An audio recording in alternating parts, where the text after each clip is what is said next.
Now, forewarned weather with exclusive cutting-edge technology to help keep you and your family safe.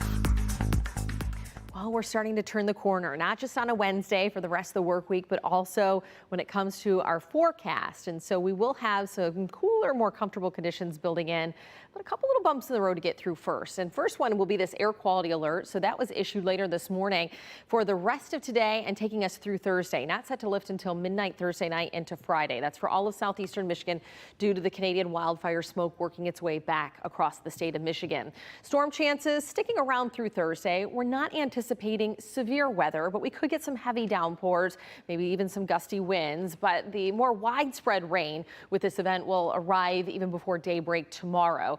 Cooler conditions work in, and it will be paired with some sunshine once we get to Friday. So here's a look at satellite and radar.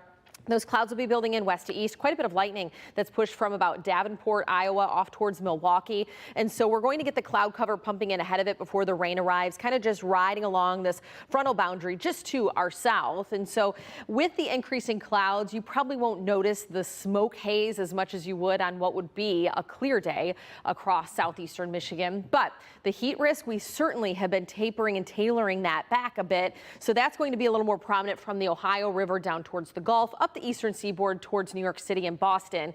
We don't have as much as far as a heat concern today. It'll be warm, don't get me wrong, but no heat advisories. So we could likely top out in the upper 80s today with those feels like temperatures in the 90s. In fact, here's a look at our current heat index, where Metro Airport and Ann Arbor already feeling like 90.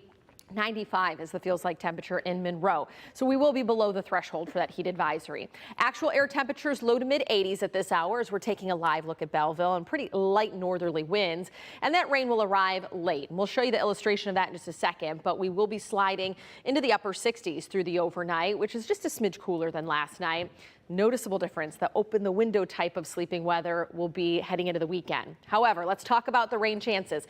4 or 5 o'clock, we get a couple little isolated bubble ups. But once we get past the dinner hour, now they become more numerous, widespread, and we're going to take that into the overnight. And so even by 5:30 tomorrow morning, widespread rain. A few pockets will be heavier than the rest of the steady light rainfall.